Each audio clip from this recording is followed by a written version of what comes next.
Praise the lord. 1 పేతురు 3వ అధ్యాయం 9వ వచనం. కీడుకు బదులుగా కీడు చేయవద్దు. అవమానానికి బదులుగా అవమానించవద్దు. దానికి బదులుగా దీవిస్తూ ఉండండి. ఎందుకంటే మీరు దీవెనకు వారసులు అయ్యేందుకే దేవుడు మిమ్మల్ని పిలిచాడు. అందమైన ప్రకృతికి కేంద్రమైన మంగళాపురం గ్రామం. పచ్చని పొలాలు, ప్రవహించే నది, ఆడుకుంటున్న పిల్లలు, పొలాల్లో పనిచేసే రైతులు, ఇక్కడ జీవితం చాలా ప్రశాంతంగా సాగుతుంది. ఒక ముసలివాడు, లక్ష్మయ్య, తలపాగా ధరించి, చిరునవ్వుతో గ్రామస్తులతో మాట్లాడుతున్నాడు. పక్కనే కొంతమంది పిల్లలకు తిను బండారాలు ఇచ్చి దీవిస్తున్నాడు. ఒక మధ్య వయస్కుడు, జగన్నాథం, కోపంగా లక్ష్మయ్యను చూస్తున్నాడు. తన ఇంటి ముందు నిలబడి, పక్కవాళ్లతో గుసగుసలాడుతున్నాడు.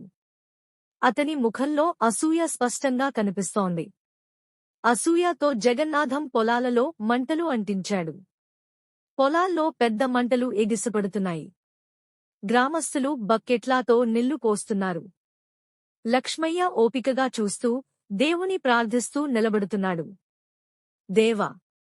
కీడుకు బదులుగా కీడు చేయవద్దు. అవమానానికి బదులుగా అవమానించవద్దు. దానికి బదులుగా దీవిస్తూ ఉండండి.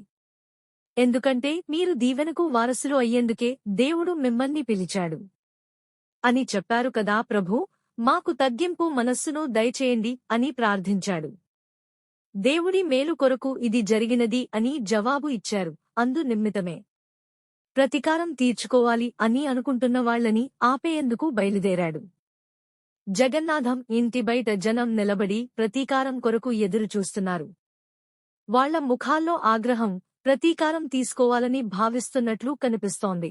లక్ష్మయ్య వారిని శాంతిగా ఆపుతూ చేతిని పైకి చేశాడు. దేవుడు మమ్మల్ని దీవెనకు పిలిచాడు.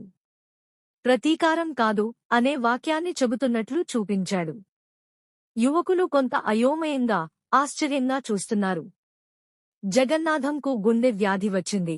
జగన్నాథం మంచంపై పడుకొని, బాధతో తన గుండెల్ని పట్టుకున్నాడు. అతని చుట్టూ ఎవరూ లేరు, ఒంటరితనంతో బాధపడుతున్నట్లు కనిపించాడు. అప్పుడే లక్ష్మయ్య జగన్నాథం దగ్గరికి వచ్చాడు. లక్ష్మయ్య జగన్నాథం మంచం పక్కన కూర్చొని, అతని చేతిని పట్టుకుని నవ్వుతూ మాట్లాడుతున్నాడు.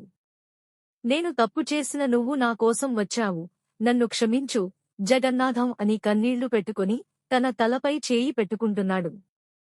లక్ష్మయ్య జగన్నాథంకి చెప్పాడు, నీ తప్పును నీవు తెలుసుకునవు, దేవునికి ప్రార్థించు, దేవుడు నిన్ను క్షమిస్తాడు, నీ జీవితాన్ని మారుస్తాడు అని చెప్పి అక్కడ నుండి వెళ్ళిపోయాడు.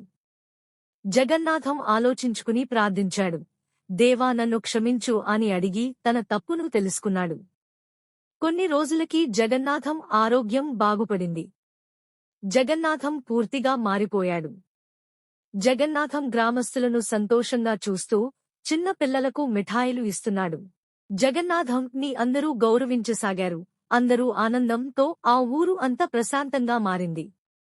కీడుకు బదులుగా కీడు చేయడం మనల్ని మరింత అంధకారంలోకి తీసుకెళ్తుంది. కానీ దీవించటం మన జీవితాన్ని వెలుగుతో నింపుతుంది. క్షమించగలిగినవారే నిజమైన బలవంతులు. దేవుడు మనల్ని దీవించడానికి పిలిచాడు. కాబట్టి మనం కూడా ఇతరులకు దీవెనగా ఉండాలి. ద్వేషం మనసును కఠినంగా మారుస్తుంది. కానీ ప్రేమ, సహనం, క్షమాపణ మన జీవితంలో సంతోషాన్ని తెస్తాయి. మనం ఇతరులను శాంతిగా ప్రవర్తించడానికి ప్రేరేపిస్తే సమాజం మరింత సుందరంగా మారుతుంది. ఈ కథ ద్వారా మనం నేర్చుకోవాల్సింది, ప్రతీకారం కంటే క్షమాపణ గొప్పది.